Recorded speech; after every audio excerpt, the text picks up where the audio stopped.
ಇಂಥ ದೇವರೆಂದು ನಾ ತಿಳಿಯದೆ ಅಂದು ನಿನ್ನ ಚರಿವೆನಲ್ಲ ಮಂಡ್ಯದಲ್ಲಿಂಗಯ್ಯ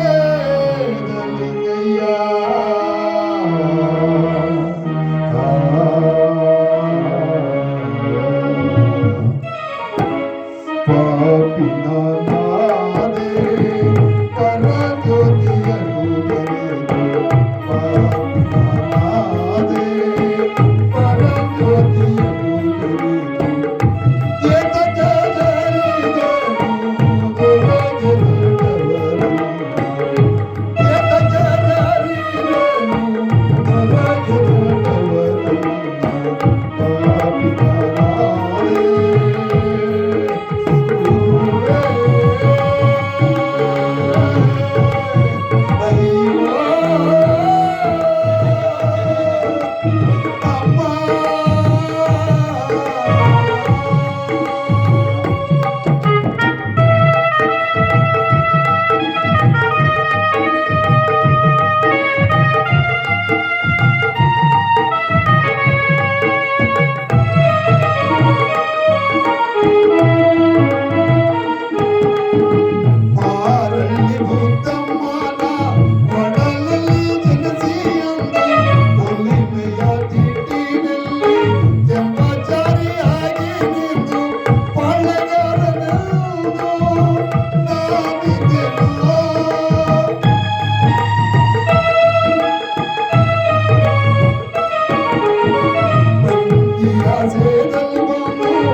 ಸ್ವಾಮಿ ಪರಂಜ್ಯೋತಿ, ತಂದೆ ನೀನೆ, ತಾಯಿ ನೀನೆ, ಬಂಧು ನೀನೆ, ಬಳಗ ನೀನೆ. ನನ್ನನ್ನ ಕರೆದುಕೊಂಡು ಎಂಬುದಾಗಿ ಬಂದು ರಪ್ಪನ ಪಾದ ಕಟ್ಟಿಕೊಂಡಿದ್ದಾನೆ. ಯಾರು? ಇಡೀ ಕೆಂಪಣ್ಣ. ಎಲ್ಲ ಪರದೇಶಿಕ ಹುಟ್ಟಿದ ಗಂಡ ನಾನು, ಕಟ್ಟಿದ ಗಂಡ ನೀನಂದಿಯಲ್ಲೋ, ಮನೆ ಗಂಡ ನಾನು, ಮಂಚದ ಗಂಡ ನೀನಂದಿಯಲ್ಲೋ. ಎಲ್ಲೋಯ್ತು ನಿನ್ನ ದುರಂಕಾರ? ನಿನ್ನ ಪಾಪ್ಯಾದ ಕರೆಗಳಿಂದ ನನ್ನ ಸುಂದರವಾಗಿರುವ ಪಾದವನ್ನು ಮುಟ್ಟಬೇಡ, ದೂರ ಸರಿ ಬದ ಅಂತೇಳಿ ತನ್ನ ಎಡಗಾಲಿನಿಂದ ಜಾಡಿಸಿ ಹೊಂದಿದ್ದಾರೆ. ಮತ್ತೆ ಕುಲುಗೆ ಲಕ್ಷ್ಮೀ